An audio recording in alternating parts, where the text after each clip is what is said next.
When I met Greg, The afternoon it happened that we were in the same function, same party.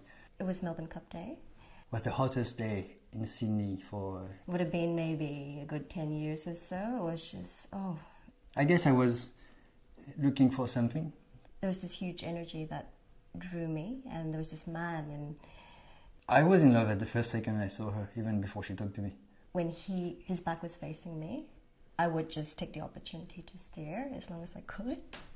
I couldn't figure it out if any of these guys were actually with her or not. I think it probably took him about 3 hours or so. I said, okay, there's no point wasting, there's no point to waste any more time. If none of these dudes has done anything by now, it's too late for them. I'm a bit of a traditionalist, so I kind of prefer if a guy approaches me. I went into the pack. I was a bit tipsy. I talked to her straight in Chinese to kill the competition. I felt that jolt of electricity. We talked for a while, and then after that while, There was this sort of concrete platform. I didn't want to waste any more time. He actually lifted me and sat me on it. I realized very quickly that we were both in the same kind of situation. Just that contact, and I don't know, it's just, yeah. From that moment, I just felt like I belonged to him. She asked me a question, and at that moment I saw in her eyes a little, like a little twitch, or I don't know what you say, but a little imperfection that just tells you that she's human after all, and you're gonna fall hard on that one. I had to leave, and so I decided, okay, just say goodbye, And she just went straight to the elevator thinking, okay, I'm probably got too much to drink, it's time for me to go home now, I'm leaving. So I got into the lift thinking, I don't know if I'll see this man again, this beautiful man. I went into the elevator before the door closed. He kissed me. The first kiss, man, was just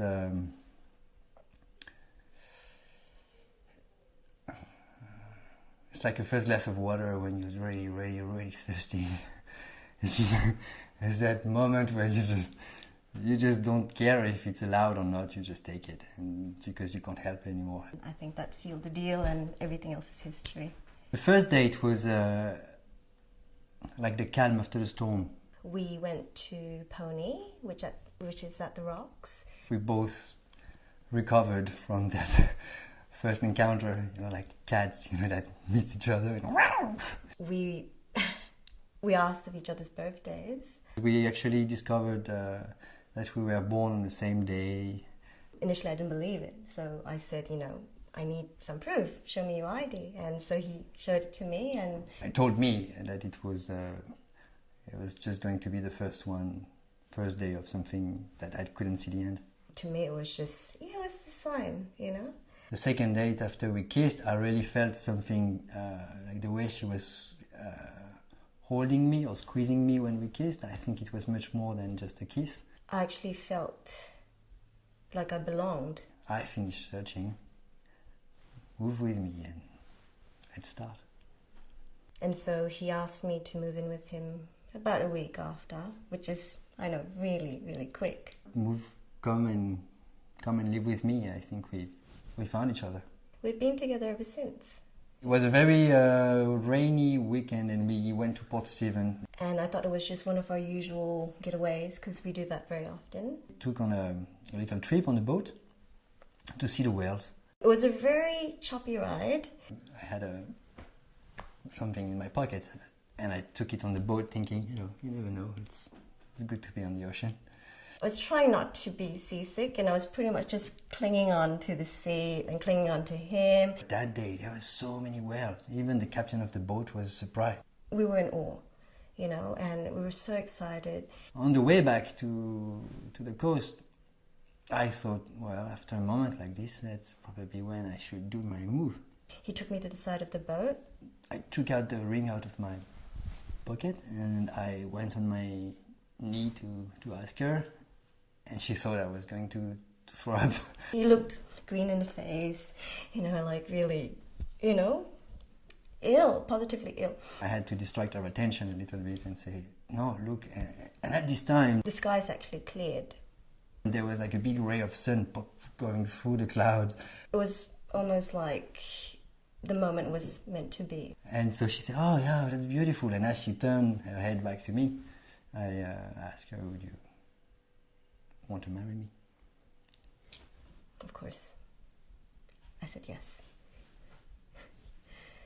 With our family coming from Singapore, from France, all our friends from Sydney and around. I never really wanted that whole big posh wedding. I wanted people to be able to, after a few glasses, just stand up and walk in the grass and look at the stars and feel the first feeling that I got when I arrived in Australia, which is that plenitude. Second wedding will be in Singapore. She's very Singaporean and I'm French. It's sort of perhaps the merging of cultures. It's quite warm because everybody has strong relationship with us. My parents will be able to show me off to their friends and, present us as a couple.